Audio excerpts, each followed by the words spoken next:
Live from the campus of Belmont University, it's the 2018 Gubernatorial Forum on Education, presented by NewsChannel 5, the USA Today Network, Tennessee, SCORE, and Belmont University. Now, please welcome our host, former U.S. Senate Majority Leader and SCORE founder and chairman, Bill Frist.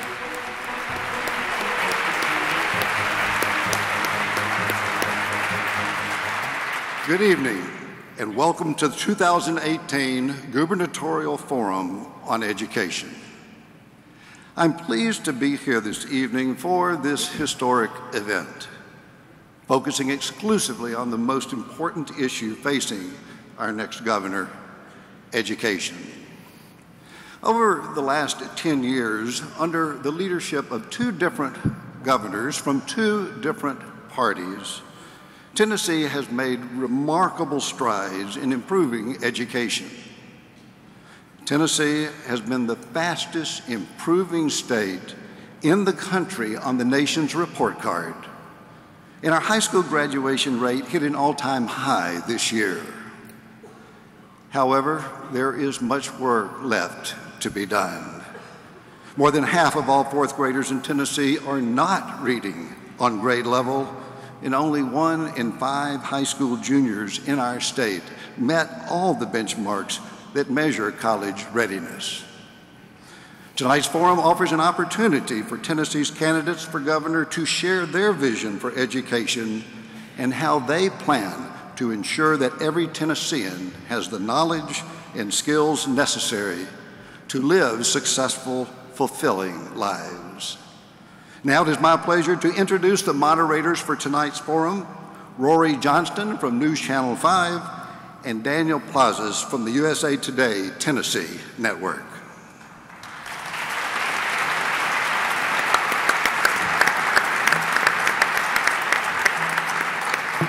Thank you, Senator. David, good to be with you tonight. Looking forward to this. Before we begin, everybody, we want to explain some of tonight's rules. This is a forum and it's not a debate. Candidates will have a chance to answer questions in the time allotted, either 1 minute or 30 seconds.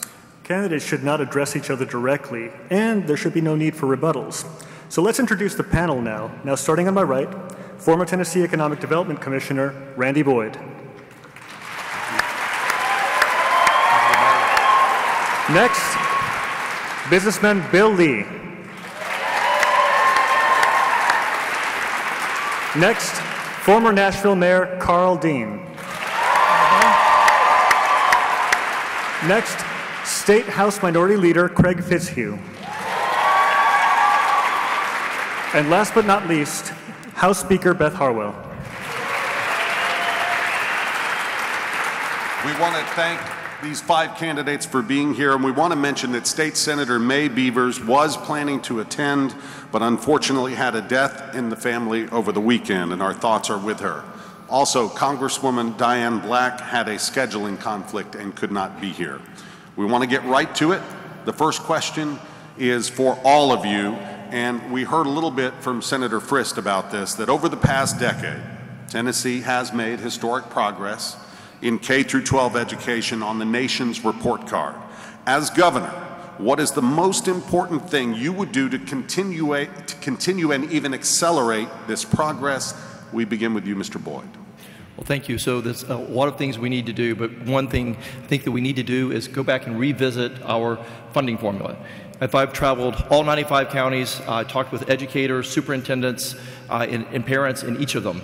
And the ironic thing is, I haven't been to a single one of our counties in which somebody told me, you know, that BEP thing, that's working perfect for our county. You'd think that we could come up with a plan that would actually work for at least somebody. So as governor, on day 1, we are going to revisit the plan. And I think it starts with just rebranding. When we came up with it originally, I'm not sure who came up with the idea of the aspirational goal of a basic education plan. We start off with a better brand. It will be a formula for excellence in education, and we'll work toward that. One of the things I think that we need to do is make sure that we're supporting our teachers. We want to have Tennessee be the best state in the country to be a teacher, and it starts with rewarding our superstars like superstars. Imagine a superstar teacher making $100,000 a year. Let's start with thinking about big, bold solutions and work toward that. All right, Mr. Boyd, thank you. Mr. Lee. Thank you. Good evening. By way of introduction, my name is Bill Lee, and I am a businessman. I run an HVAC and plumbing electrical company called Lee Company that employs about 1,200 folks. I'm also a cattle farmer involved in a farming industry that sells meat to farmers markets and restaurants. And I'm also a guy who learned a long time ago, in part because of a tragedy in my life that God used to really shape me, that there are not many things in my life that really matter, and I want to be about those things. It's what caused me to become involved in an at-risk inner-city youth program called YCAP. And YCAP, I met a young man named Adam, and Adam was failing every class and every grade, and I moved him from one school to another, and his educational trajectory and, quite frankly, his future changed forever. We need to have thousands of stories just like Adam all across this state so that children can advance and Tennessee become a better place in the future. Thank you. Mr. Dean? Good evening, everyone. Number one, I believe we need to take care of our teachers. As I've traveled the state, and I can now say I've been to Mountain City, to Memphis, I have heard from everyone that teachers are the most important part of education. They're the ones who make things happen. They're the ones that we need to be sure that we're hiring the best and we're keeping the best. So I think it's absolutely critical that we pay our teachers a competitive salary. We know that we need the best teachers in urban areas, and we need them in small towns, and we need them in rural areas. What I have heard across Tennessee, but particularly in rural and small towns, is that they are losing teachers, particularly teachers with math and science skills, because other districts are paying as much as $10,000 more, or they're leaving the profession or going to other states.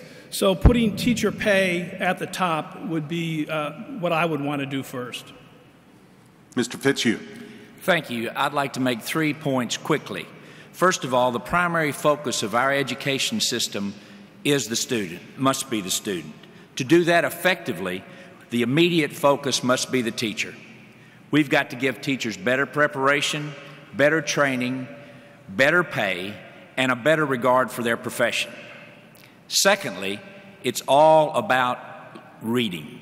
The professionals call it literacy, I call it reading. It is vital that a child learn to read by the 3rd grade. At that point, they can read to learn. At some point, that light bulb will turn on, and then they can discover everything by reading. So that's the 3rd point. And number 3, we have to be realistic about our budget. We do an absolutely superb job at funding at 46%. What could we do if we were at 36%? So we have to look at that, and we have to look at it closely. Ms. Harwell. Well, thank you. It's nice to be on Belmont's campus once again. This is where I taught for a number of years. As Speaker of the Tennessee House of Representatives, I have led our state during our boldest, most successful initiatives when it comes to education reform. Reform that, as pointed out, has led us to the position of being the fastest improving in the nation. But we cannot let up. We need to prioritize reading literacy. We need to create a world-renowned workplace apprenticeship program so our high school students are ready for work day one. And I promise you I will remain committed to our accountability system while I work to ensure it has credibility and usefulness for the average teacher. I have a proven track record of leading in education reform. That commitment will follow me to the governor's office. Thank you all. The next question will be for 3 of the candidates, and then David will follow with another question for the other 2. And it's a very topical question. We were all deeply saddened by today's shooting at Marshall County High School in Kentucky that left at least 2 students dead and many injured. How can you as governor ensure that these types of tragedies are prevented and/or quickly handled here in Tennessee? And we begin with Mr. Boyd. So first off, our hearts and our prayers go out to those families and those children that lost their lives and have suffered this tragedy.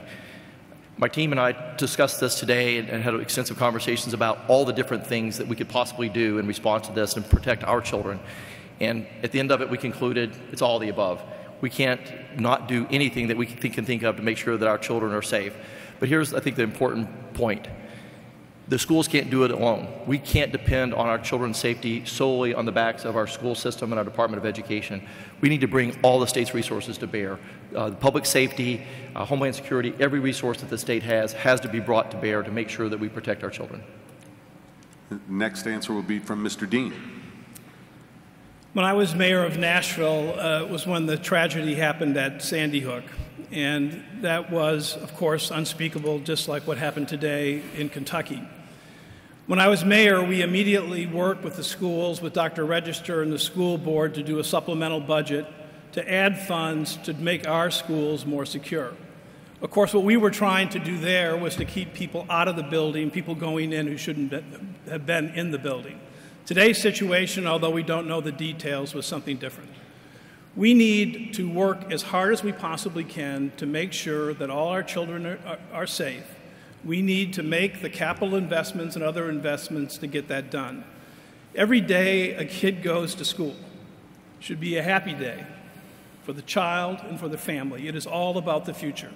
And we need to make sure that these children are protected so they have futures.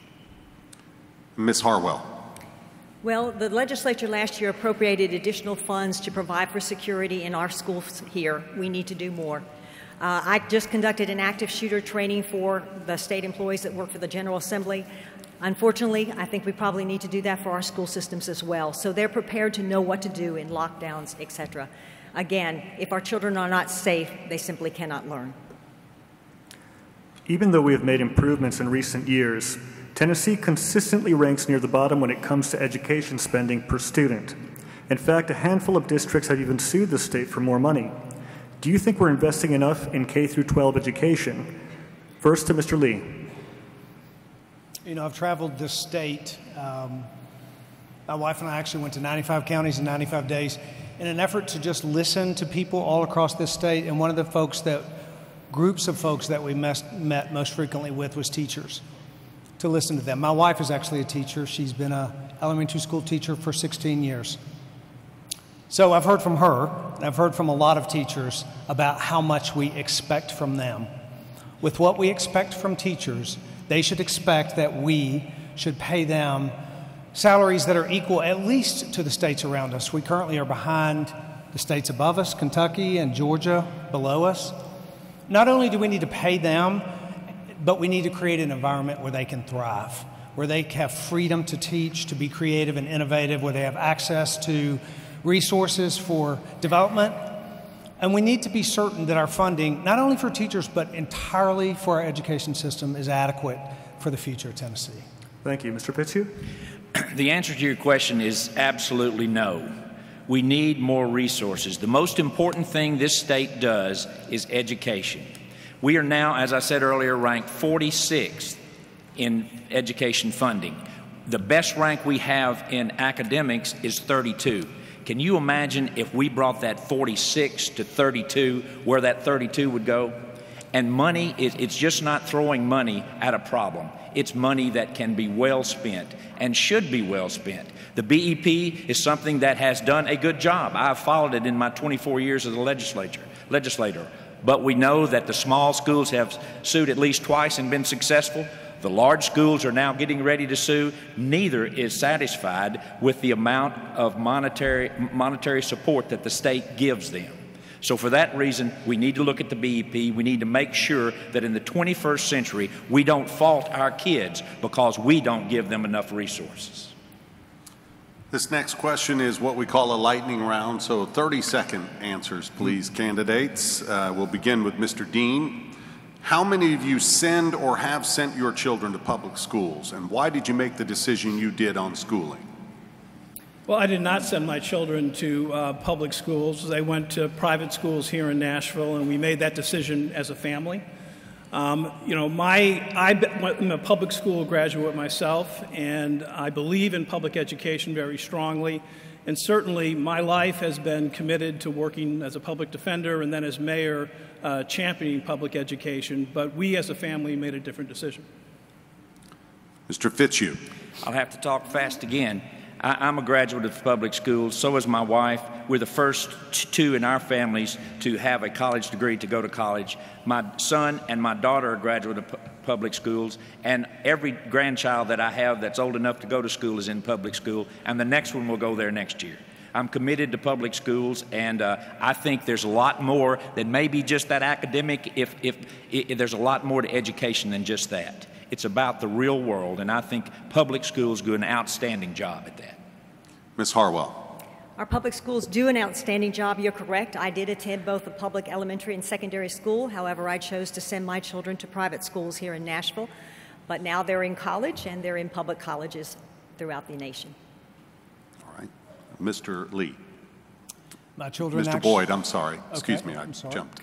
Mr. Boyd. I also went to a public school, started off at Head Start in South Knoxville. I grew up in a public school along with my wife, and also graduated, first one of my family to ever graduate from the University of Tennessee. My older son went half the time in public school and half the time in a private school, a couple of different private schools. And then my younger son began and ended in a private school. A champion of public schools. We've been supporting a community school in downtown Knoxville that I'm hopeful that I get a chance to talk about today. Okay. Now, Mr. Lee, excuse me. My children actually were homeschooled and went to public school and went to private school. And Adam, as I referenced, goes to a charter school. So for me, it's not so much about the kind of school that a kid goes to, but the quality of the education that they receive. I believe that when parents have choices, not only does it benefit their kid, because the reason we went to 3 different types of schools is because there are different needs for different children, different families. We have choices in every aspect of our lives, and I believe we ought to have it in education as well. You made it through the lightning round beautifully. Thank you all, candidates. 30 seconds. We'll go back to 1 full minute on this next question. We appreciate it, which will begin with Mr. Fitzhugh. And this is about the rollout of TN Ready. Over the last 2 years, it's been rough. Both parents and teachers complain that students take too many tests, and teachers are forced to teach to the test. How would you address the issue of state testing? I put a little thing on Facebook. Robert Frost was actually a visual of stopping by woods on a snowy evening, and I got this response, and it said, I learned to love this poem when I was a junior in high school. It saddens me that our youth may no longer learn the works of Frost, Dickinson, Whitman, Orwell because they're too busy with tests, with intervention, or being forced to read too much nonfiction. They'll never get to know Tom Sawyer, Jay Gatsby, or Atticus Finch. I don't think we're there, but I think that there is a situation where we need to make sure that school is fun. It has to be a positive experience for children so they will learn to read and then read to learn after that. So we've gotten too far ahead in testing, and in my last 10 seconds I'll say it's unfortunate that TN Ready came out the way it did, because 2 or 3 times we've made some terrible mistakes, and I'm fearful that there's a loss of confidence and there's a loss of credibility on this test that we have to fix. Mr. Dean. Well, as I've traveled about the state and I've held forums with teachers and talked to teachers everywhere, and one of the things you hear about the most is Tennessee Ready and about their concerns about the tests that are related to it. Teachers also say, though, that they believe in accountability, and I believe they do. We need to have a testing system that, number one, is implemented after hearing the voices of teachers. We need to have a system that is reliable and trusted by the teachers. And we need to be thinking about this in terms of how we evaluate our teachers, not in a punitive way. I mean, anybody who's managed an office or run an organization knows that when you do evaluations, when you look at how people are performing, you're not trying to do that in a punitive way. You're trying to do that to advance people's careers and make them perform better. I think one of the things we need to do is get the results earlier. We need to have the results be reliable, and then we need to use the results to make teaching better and to identify issues that can be addressed with the students. And Mr. Boyd. So I think of all the different tests that we do, the most important test is the test that says that did this child learn enough to be able to get a great job at the end. It's not about K to J, it's got to be about kindergarten to a job. But with regards to the assessments, I think there's 3 things that we need to consider. Testing earlier, testing better, and testing less. So testing earlier, if you think about it, one of the things we talk about so much is how critical it is that we read at grade level by third grade, but we don't find that out until the end of third grade. It's too late to course correct. We need to start doing some evaluations before that so that we can actually course correct beforehand. We also need to test better. You know, we have had problems with Tennessee Ready, but every teacher that I've talked to tells me the last thing they want to do is change again. They want us to be consistent. So, you know, when the scoreboard breaks, you just don't stop keeping score. You just fix the scoreboard. And I think that's what we need to do. And then finally, on testing less, as a businessman, I've always found that in everything you can find ways to do it more efficient. We can continue to keep the high standards that we have and that we need to have, but we can do it in a more efficient manner. And so teachers can have more time to teach and less time to test. Thank you. Next question focuses on charter schools. Charter schools have seen immense growth in Tennessee during Governor Haslam's administration and are frequently among the schools with best year-over-year growth. Do you support the continued expansion of charter schools in Tennessee? And let's start with Ms. Harwell. Well, I sponsored the original public charter school bill in the state legislature. I am a supporter of public charter schools. I think they give parents an option within the public school setting, and quite frankly, they've been highly successful. And if they're not successful, they are closed by the state. So I think it's a movement within choice within our public school setting that is good and functional for both our students and our parents. And teachers that teach there like that. So I will continue to be supportive. I think we right now have the right number of charter schools. I don't see a lot of need for expansion right now. They're primarily in the urban areas where, again, they're meeting needs of at-risk children. Thank you. Mr. Lee. I referenced my relationship with Adam earlier, a young man that I met 5 years ago and have spent one night a week with for the last 5 years. And I referenced the fact that when I moved him from one school to another public school, his educational outcome, his trajectory, his life actually quite changed. I genuinely believe that children's lives are powerfully impacted by the education they believe. And he, in fact, moved to a charter school. And so I'm not so much an advocate of charter schools as I am of good schools.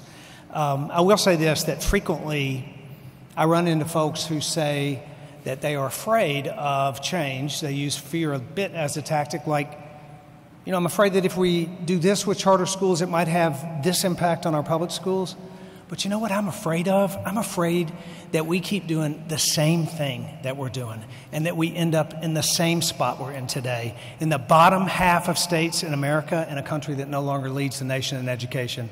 So I'm not just for charter schools, I'm for choices that raise the bar for everyone. Thank you very much. The next two questions, we have two special guests to ask them to the candidates. And first, I'd like to introduce Cicely Woodard, the Tennessee State Teacher of the Year.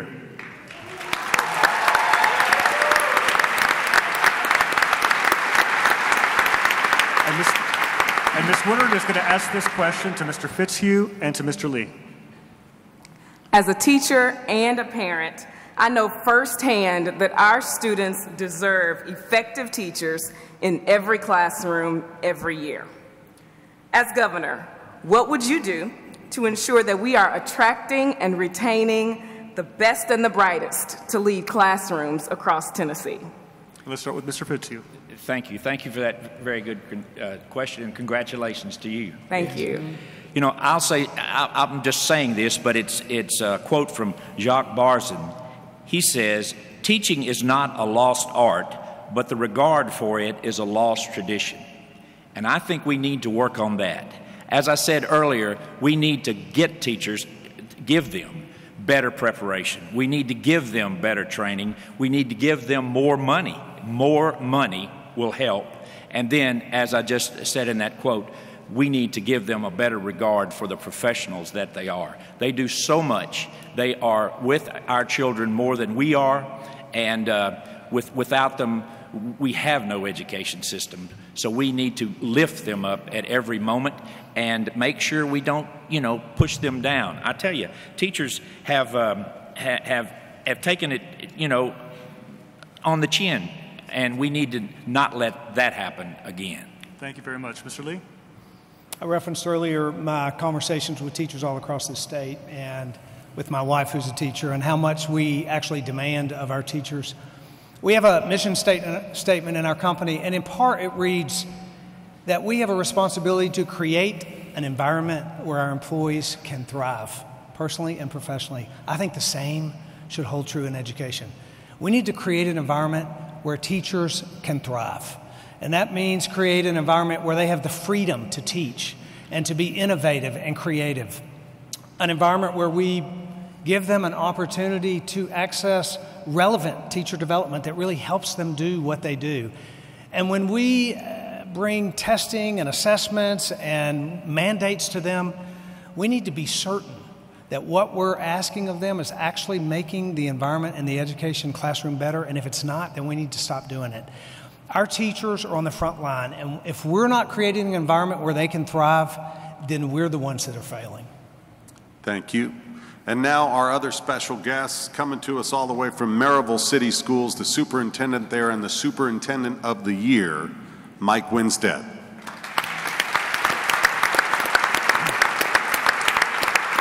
And the first answer will go to Mr. Boyd. Go ahead, Mike. Tennessee is one of the few states to have an annual teacher evaluation system based in part on student achievement and growth. Where do you stand on annual teacher evaluation and the use of test scores in those evaluations? So I think our state has had a tremendous progress over the last 7 years, and a lot of it's due to our assessments, and I believe that our good teachers are happy with our assessments, and I think it's something that we want to continue to do. And Mr. Dean? I think I spoke to this a little bit before, but I do believe that teachers want accountability. They want a system that is reliable, trusted, and something that is prepared where their voices are heard as it's being created.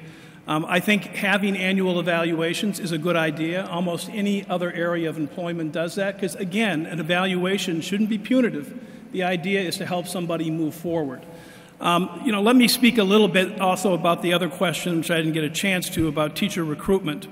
When I was mayor of Nashville, I recruited Teach for America to come to Nashville, bringing young, idealistic people to our city to teach. I think we need to be doing things like that all over the state. I'd like to see us do innovative programs in rural areas where we can get the best and the brightest in math and science and English to teach, and maybe look for things like student loan forgiveness or helping with a four-year degree to get that done. My son, who's here, was a public school teacher through Teach for America in Memphis, and it was a great experience. And Ms. Harwell. Well, thank you. I see this issue through a number of eyes. First, as a mother, I will have to tell you that when my son didn't perform quite like we wanted him to on his ACT, we put him through a prep course, and he took the ACT again the next month. And guess what? His test score shot up. Now, did my son magically become smarter in 1 month's time? No. What had he done? He had learned how to take the test. I'll answer this question through the eyes of a former teacher. I did not go into teaching because I like to administer tests. I went into teaching because I had a passion for my subject area and wanted to teach it to the next generation. But finally, I will answer the question through the eyes of the Speaker of the House. When you ask Tennesseans to pay taxes, and we are spending $4.5 billion on K-12 education in this state, they deserve to know that they're getting their values worth with the expenditure that we are making. And I agree, as I travel this state, teachers do not mind accountability. What they want is credibility in that accountability system, and they want it to be useful. And I believe that we can make great strides in accomplishing both of those. But we have come too far as a state to ever turn back from accountability in our education system. It is the way we are making proper decisions on how to move forward by data. Thank you. Thank you, candidates, and thank you to our questioners, Ms. Woodard and Mr. Winstead. Now we have another lightning round, 30 seconds. All 5 of you will answer this question. Proposed legislation to offer in-state tuition to undocumented students that graduate from Tennessee high schools has failed in recent years. Let's assume Congress passes DACA, but leaves the question of things such as tuition up to the states. What would you do or not do when it comes to access to higher education for so-called dreamers? And we'll begin with Mr. Lee. You know, first of all, let me say I have a lot of compassion for every single person, wherever they are and wherever they come from in the world. I've spent a lot of time in mission work all over this world serving people in need. But I also know that our primary responsibility and my responsibility as governor is to take care of the citizens of Tennessee. And for me, it's really just an issue of fairness. It doesn't seem fair to me that we would offer something in college tuition to an immigrant that was here illegally that we wouldn't offer to an American citizen from Georgia. So I would be opposed to in-state tuition for illegal immigrants. All right. Mr. Dean? Well, I would take the opposite position. These dreamers are young people who came to our country not of their free will. They were brought here by their parents. Many of them were brought here at very early ages. They grew up here, they went to school here, they have families here, they have friends here. And they're different than Georgians because they're Tennesseans. They're part of our community. And not to give them... Please hold your applause. Well, I can just conclude and say I would sign the bill. Okay. Now let's go to Mr. Fitzhugh. The question to me is not what would I do, but what have I done? I'm the only person on this panel who has voted to do that, and I will vote to do that again. It is cruel that we do not let these children that have lived in Tennessee all their life have in-state tuition. Ms. Harwell. I would agree that it is cruel that our federal government does not reform its immigration policies. This program is definitely in limbo, and most of the colleagues that I serve with believe that it's an illegal program. Therefore, I would not be supportive. If out-of-state tuition is a bad thing, then it should be bad for my 2 children that were born in America because I paid out-of-state tuition for all 8 years. And Mr. Boyd. Yeah, so I think, once again, Congress has let us down on the immigration issue, and we're hopeful that the Congress will make a decision and create some status for these individuals so that, as Bill says, we can show some compassion. But the fact is that in the state of Tennessee, in-state tuition is for people that are here lawfully, and so my position would be until they're lawful, then we would not be giving them in-state tuition. This next question is another lightning round question for all 5 candidates, 30 seconds each. Governor Haslam pledged to make Tennessee the fastest growing state in the nation in terms of teacher salaries and has increased teacher pay for each of the last 3 years. Would you pledge to make that your goal as well? And let's start with Mr. Dean. Well, I've already spoken about teacher pay and the priority I put on that. That was my number 1 priority. Certainly, that would be my goal, and I would work hard to get that done. As a mayor, I had to do budgets, and one of the things I learned is that when you set priorities, you can usually accomplish things. One of the things I'm proudest of as mayor in terms of new teacher pay, we moved from 30th in the state here in Nashville to 3rd while I was mayor because we wanted to get it done. Thank you. Mr. Fitzhugh. I was a little disappointed in Governor Haslam that year that he did that and made that statement because in the budget he didn't propose a teacher raise. So it was a little disingenuous, I thought, but I'm certainly for that. I'm certainly for him and the raises that he's made and want it to continue on a consistent basis. Ms. Harwell. They say if you want to know what someone's values are, take a look at their budget. And if that's the case in the state of Tennessee, we truly value our teachers and our education system. We have now given 2 back-to-back 4% pay increases to our teachers. Would I like to do more? Of course. And when the budget allows for that, I will. But of course, we have to be financially responsible as a state as well. Thank you. Mr. Boyd. Yeah, so as I mentioned earlier, I think we need to relook at our funding formula so that we can take exponential steps to improve teacher pay. Over the last couple of years, we've made some great strides. Last year, we had the highest increase in teacher pay without a tax increase. I want to continue to run the state with good fiscal stewardship so that we can continue in that path. But we also need to look at our overall funding formula so we can make exceptional rewards for our exceptional teachers. Thank you. Mr. Lee. We are currently 38th in the country in teacher pay. And as I've said earlier before, even with the states just above and just below us, we don't compare to them in teacher pay. We absolutely have to be committed to that. And it does come down to budget. I run a company that has a $215 million budget, but more importantly, I've been through some really hard times where we had to adjust that. It's a matter of managing and finding out how it is that you pay for what you need versus what you want. And it's one of the most important things a fiscal conservative governor can do. Thank you all. We have another lightning round question. And again, I implore the audience, try to refrain from applause. Numerous studies have shown strong pre-K programs help at-risk kids develop social skills and be better prepared for school. Governor Haslam has been a big proponent of pre-K over the last 8 years. If elected, will you commit to maintaining and perhaps even expanding pre-K in our state? And please explain why or why not. We begin with Mr. Fitzhugh. Well, I thought I was going to get by with a yes answer, but then you asked me to explain why or why not. My answer is yes, and the reason is it works. My only sister-in-law is a 30-year kindergarten teacher, and she and many other teachers tell me there is no question that they know a child that's been in pre-K. There's a study out there that some of my colleagues in the House of Representatives throw up every time, but the fact of the matter is, under Governor Haslam's leadership, we have moved pre-K where it needs to go, and I would like to see it ultimately for every single child. Ms. Harwell. Well, thank you. We do all understand that parents are the most important teachers that our young people have, and time spent with parents is extremely valuable. We do have the federal Head Start program for those in poverty level. We do offer the local options, so the local governments want to expand their pre-K, they currently can do that. There is mixed results on the benefit long-term of pre-K programs, but one thing we do know for sure is if we're going to have pre-K, they need to be high-quality programs, not just babysitting. Mr. Boyd.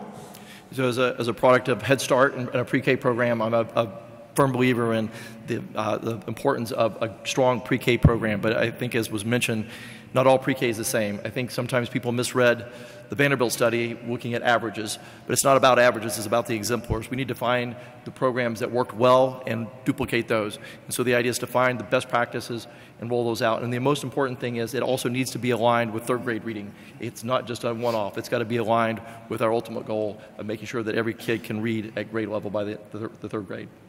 Mr. Lee. You said that the data shows that strong pre-K programs move the needle, and it is true that the current pre-K, the problem with the conversation around pre-K is that there's so much emphasis around access and not enough talk around quality. And our current pre-K does have mixed results, the data shows. And until we change that, this conversation is never really going to get any easier. So the most important thing that we can do around pre-K is make certain that the program that we currently have is quality. And we should move on that first. Mr. Dean. Yes, I think we should support pre-K. I did that as mayor, and we started to do more and more with that. I think moving forward, we should try to get it all across the state and available in all school systems. The Vanderbilt study that's been referred to, really what it says, just to put it in brief, is that pre-K works when you have quality schools, and that's true about everything. So if you're going to do pre-K, you do quality, and if you do quality pre-K, you're going to see advancements in education achievement, and we should do it. We now return to one-minute questions, and this regards the achievement gap. Despite Tennessee's historic progress in student academic growth and achievement, persistent achievement gaps remain between student groups. What would you do as governor to close these gaps and ensure a high-quality education for all students? Let's start with Ms. Harwell.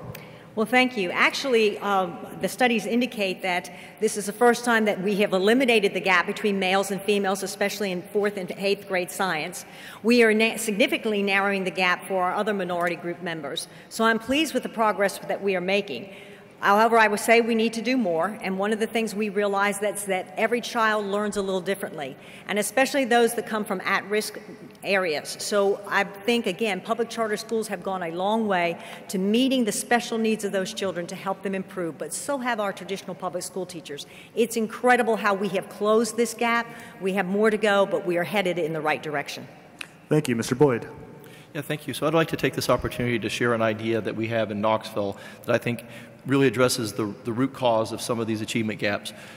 So I got to visit a small inner-city school about 8 years ago and met some kids and some principals, and or the principal and the teachers, and they shared with me the situation that a lot of these kids came to school in. The kids came hungry, they came sometimes beaten, they came with bad eyesight, bad dental work. When they left school, they had to go home to an unsupportive and sometimes dangerous environment. We created a concept called the Full Service Community School, where volunteer groups from around the community came and added an extra 3.5 hours worth of programming at the end of the day, reading, math, tutoring, hot dinner for the parent to come in. Friends of Literacy would provide support for the parent to teach them GED classes. The idea was to bring the broader community together at the school, using the school as a hub to reach the community at risk. I think it's not just a student issue, it's not a two-generational issue, it's a community issue, and we have to address that as such. Thank you. Mr. Fitzhugh. A colleague of mine during the recent snows said something to the effect that, not all kids want to be out for the snow, have school out for the snow because they don't get a hot meal to eat. And I agree with the gentleman who just spoke. I don't know if I'm supposed to call names or not. If we do that in the legislature, we get in trouble. But in any event, those community schools are great, and they are something that can close that gap, and then the achievement gap can be closed a lot quicker. I'm going to build off of that last question and ask you, we know that a child's education is affected by more than just what happens in the classroom. What specifically would you do to address the needs of students who are living in poverty? We'll begin with Mr. Lee.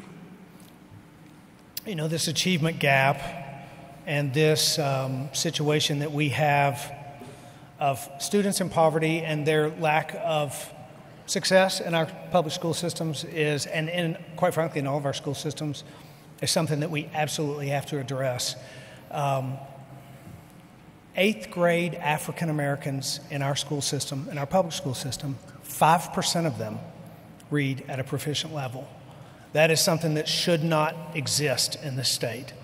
And I don't think that the education system alone is going to address that. There are so many issues around that. I think we have a profound opportunity in education, as in many places across this state, to engage in the private sector and engage in our faith-based communities and our nonprofit communities, organizations, communities, people who have profoundly better results than a government program does in addressing some of the greatest challenges for our needy. Thank you. Mr. Dean? Well, one of the reasons I decided to run for mayor in 2007 was the effect of the experience of being a public defender had on me. I did that work for a long time, and it was rewarding, but one of the things that was always burned in my mind was that almost all my clients were high school dropouts. The juveniles I represented had all been leaving school as young as 12 or 13. And so kids who are impoverished, kids who are at risk, need more attention. And Nashville has done some work with sort of weighting expenditures for students who have these needs, who have these gaps, to help them, and that's what I think we ought to be doing. I mean, clearly education is a key way of helping people get out of poverty. Charter schools play a big role because they address those students in many cases. I also think that we need to not only be looking at pre-K, but another area that would particularly help kids at risk is after-school programming. We've done a lot of that here, and we do need to do more here, and we need to do it across the state. Thank you. This next question is for all 5, and it's actually a minute-long question for each of you. How can the state improve the quality of and the number of students participating in career and technical education? And we'll start with Mr. Boyd. Great. So thank you for that. So not everybody needs to go to a 4-year college. In fact, when we look at our goal of completing the drive to 55, today we're at 39%. To get to 55%, 60% of the certificates and degrees that we need are going to come from a technical school. One of the problems that many students have is access. We've eliminated the financial access through the program called Tennessee Promise that we were fortunate to create 3 years ago, but there's still a physical access. The number one reason why kids don't go to the technical school and they don't graduate is lack of transportation. So my plan is, as the state, we are going to build satellite campuses of our technical and community colleges on or near every single high school in the state. So students have the opportunity to be able to graduate not only with a high school diploma, but with a certificate and a job-ready skill at the same time. We have the resources to do it, and I think this is a great opportunity for many of those young people. Thank you, Mr. Lee. Career and technical education is something that's talked about a lot, but I've lived it my whole life. It's really vocational, technical, and agricultural education. I started off as a mechanics helper on a truck. I got a master plumber's license, and now I run a company of 1,200 skilled tradesmen. A company that was named by the Tennessean as the best place to work in Nashville, and we struggle to fill the technical job openings that we have. And that's because our education system has ignored this part of education for far too long. It became so bad that we created our own vocational school at Lee Company 10 years ago. And today we have a school that has 200 folks in it earning a certificate, but most importantly, they're creating themselves an opportunity for a job. And why this career technical education matters so much is this is about jobs for half of the kids in our education system today. And I don't think we do it by building a lot of new facilities. I think we do it by engaging with the private sector, companies like mine who would be happy to engage in the solution of our workforce development process. Thank you, Mr. Dean. I think we need to recognize and make it clear to young people that choosing to go down a path where you get a skill, a vocation, a trade is a positive thing and could result in a very rewarding career. We need to make sure that we have the appropriate vocational apprenticeship programs that will allow young people, if they get a certificate but don't go to 4-year school, to be in a position where they can make more than the minimum wage. I mean, one of the things you hear a lot about now in Tennessee is that folks are not making enough money. They're not able to support themselves or even consider having a family. And giving vocational training, apprenticeships, I think is an option we need to make available, and we need to inform students about that option. I agree that working with the private sector is a great idea. Public-private partnerships are always good. We should be working with unions and other trades to make sure that they can be involved in apprenticeship programs too. Thank you, Mr. Fitzhugh. Thank you, and I agree with my colleagues on this answer. A couple of things I'll point out. Everybody has to have a high school degree now, but that's not enough. Everybody needs some type of post-secondary education, whether it be that 4-year degree, a 2-year degree, or that technical training. We found a few years ago, before our TCATs became TCATs, when they were tech centers, that the equipment that people were trying to learn on was hand-me-down equipment that hadn't been used in years. So I proposed a bill, and the legislature put it in the budget to improve the equipment that the TCATs now have. And it's that, amongst other things, has made a tremendous difference. It is something that we have let lay fallow for far too long. We need to encourage career and technical education at every opportunity. Thank you, Ms. Harwell. I was looking through a magazine the other day, and it was a state legislator magazine, and the state of Florida was advertising for people to come and locate and start businesses in Florida. And do you know what their line was? It wasn't that they had beaches or beautiful hot weather. They said, this is how many graduates we have in technical education. Come to Florida. So we know we need to increase it. The good news is our tech schools are up 32% this year. I serve on the board at the Nashville Tech here in Nashville, Tennessee, and I have been impressed with reaching out to the business community to say, what are the skills that you are going to need, and how best can we develop our curriculum to meet those skills? Because that certainly is the future for most folks in the workforce. And this is an opportunity for a lot of these young folks to not be disconnected. They can realize what they're studying in school can actually translate into employment upon graduation from high school. This next question is also for all 5 candidates. Tennessee serves as a national leader in post-secondary education reform as evidenced by Governor Haslam's Drive to 55 initiative. Tennessee Promise has done a good job getting more students into college, but we continue to struggle to get those students to graduation. As governor, what 1 or 2 things should we do to ensure more students actually graduate? And let's start with Mr. Dean. Well, I think the obvious key thing we have to do is to continue to seek improvement in K through 12. I mean, if students go into college prepared, college ready, doing well on the ACTs, they're much more likely to succeed.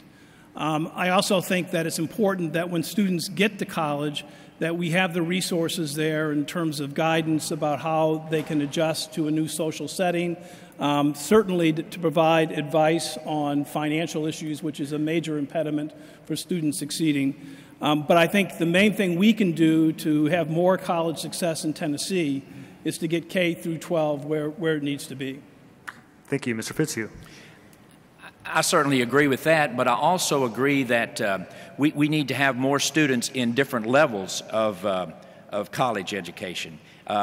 In centers that may not be located at the main campus of universities, where people can get there cheaper and have the ability to stay in school and not have to drop out because of financial reasons. I would also say that one of the most important bills that I ever had anything to do with was the Complete College Act, where it changed the way that colleges are paid.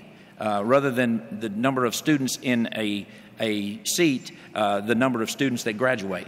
So I think that was something that really had a lot to do with the ability for us to graduate more students. Thank you. Ms. Harwell? I would certainly agree with you, Leader Fitzhugh, on that. When we changed the funding mechanism for higher education, it's amazing how our graduation rates began to shoot up. We weren't paying colleges based on the number enrolled, but based on the number that they graduate. I thought that was a long way. I think the Reconnect program is something we overlook from time to time, but it was a great movement on the part of the legislature. So many people start college and because of family or financial reasons drop out. They've got some college credits, but not enough. We've offered a Reconnect. If they'll come back and finish up their college degree, we will assist them in doing so. Those are the type of things that will increase our graduation rate in the state of Tennessee. So, and I will mention one other thing. I'm very proud of our dual enrollment, where someone in high school can also enroll in a tech school to receive not only his high school diploma when he or she graduates, but also a certificate in a trade. By a dual enrollment, reduces the cost significantly for the student. Thank you. Mr. Boyd. So 4 big things. First off, we just need to prepare our students better. So many students graduate needing remedial math or remedial English. If you need to take a remedial math or English class, you've only got a 5% chance of graduating. So we failed them at the start. So we've got to make sure that we prepare them properly when they get to school. To echo Speaker Harwell's comment, dual enrollment is critical. If they take 2 classes in dual enrollment, they got a 95% chance of going on to college. Today, we only cover the cost for 2 dual enrollment classes. We have the funds and the resources to be able to make free, unlimited dual enrollment possible, and I plan to do that. Third, we did a test this summer in Memphis, a bridge program to Southwest Community College, where 39 at-risk students came and participated, earned up to 19 college credits during that summer bridge program. Those 39 students, 100% of them progressed from the fall semester to the spring semester. Those summer bridge programs can be very successful. And lastly, as I mentioned before, let's just bring the school to them. If they can graduate from high school with a diploma and a certificate at the same time, we can achieve our goal. Thank you. Mr. Lee. I do think that we talk about Drive to 55 and that success, and it's certainly been promising. Tennessee Promise has promising results, but we are missing a major component, and I think it's what happens before high school graduation, before post-secondary. And think about this, just on the CTE side of things, only 7% of our CTE students actually sit for an industry certificate exam. If we really want the Drive to 55 to be successful, then we're going to have to focus on the 4 out of 10 kids who aren't currently going to college by fundamentally changing the way we look at high school, and not by engaging a big government program, but by engaging with companies like mine who actually partner with private high schools to create workplace learning and apprenticeships and certificate attainment. That's how we'll reach the Drive to 55 in the future. Thank you. Thank you all candidates for the questions. The questions are over now, and we move to your final statements, 1 minute each for you to wrap up your thoughts on this important topic. We begin with Ms. Harwell. Well, thank you. I certainly enjoyed this evening with you all. You know, some of you might not realize, but when you serve in the Tennessee General Assembly, you serve on 2 subject committees. And every legislative session, I would rotate one of those committees because I wanted to learn as much as I could about state government. So I've served on everything from transportation to finance. But there's one committee I never rotated off of, and that was education. Because I knew in my heart and in my mind, if we were going to increase the quality of life for all Tennesseans, we needed to increase the quality of our school systems. Because you see, if we have higher graduation rates, we're going to have lower crime rates. If we have more high-skilled workforce coming out, we're going to increase the economy for everyone. My commitment as the next governor of this state is that every child deserves a productive school year every year. Thank you. Mr. Fitzhugh. Thank you, and this has been a wonderful program. I've enjoyed it very much to be with these distinguished ladies and gentlemen on this panel, and I thank you for making the first one that's live about education, because it is, in fact, the most important thing that our state does. And you may not realize that we have a constitutional responsibility as the legislature, as the governor, as citizens of Tennessee to provide a free system of public education. And if we're going to do that, we might as well make it the best it can be. And that's what we've been striving for. That's what I've been striving for in the 24 years that I've been in the legislature. I think you know that I'm a public school type of guy, and I think there is so much we have done, and I compliment the four governors that I've served with on what they've done. They've moved us forward. But frankly, ladies and gentlemen, we need to move a little bit more expeditiously on this, because we can't afford to lose a child. Thank you. Mr. Dean. I've always believed that education is the key, not only for the city of Nashville, but also for the entire state of Tennessee. There's a connection between quality education and economic success and economic development. If we have good schools, we're going to attract businesses, we're going to retain businesses, we're going to see our economy grow, we're going to produce more revenue, which is going to allow us to continue to invest in schools. If we have good schools, we're going to address these young people who we talked about here tonight who need our help and keep them from going down the wrong road. It will have a positive public safety impact. If we have good schools, it will help us with our health issues, because Tennessee ranks in the bottom on most health indicators, and we got to start in public schools teaching people about obesity and eating right and getting exercise. All of those things come from it, and all of those things will make Tennessee an unbeatable state. Thank you. Mr. Lee.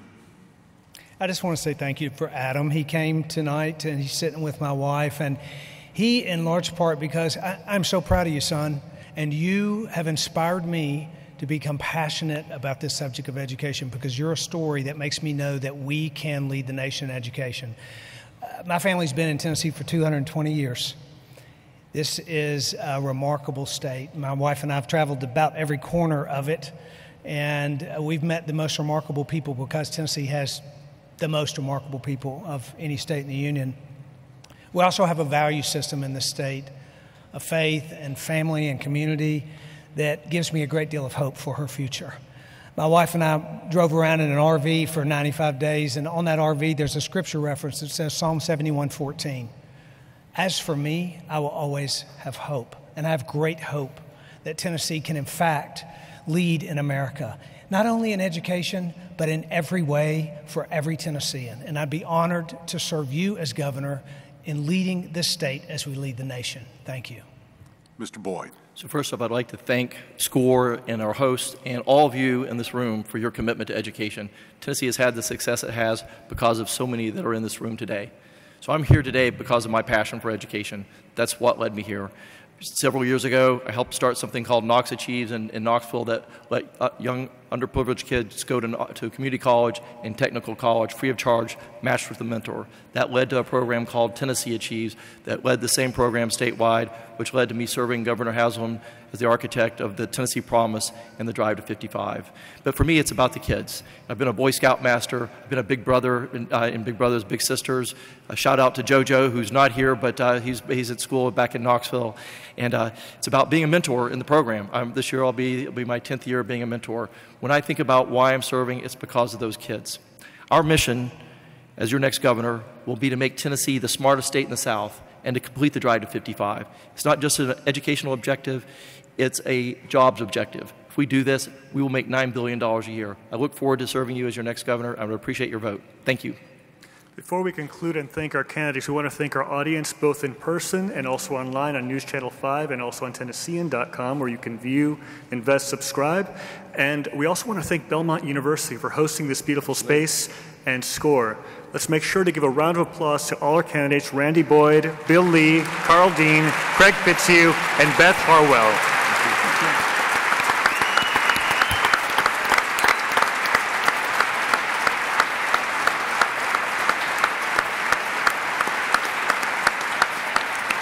This is just the beginning of a busy year for all of you and the other candidates who could not be here tonight, so we wish you the best. And I told you this hour would go by fast, but thank you all for sticking to your times so beautifully, and concise answers and direct answers on such an important issue. Audience, thank you all for being here. On behalf of all the folks at News Channel 5, the production crew, for putting this on, we appreciate it. We hope you all have a fantastic night. I will see you on News Channel 5 at 10 tonight.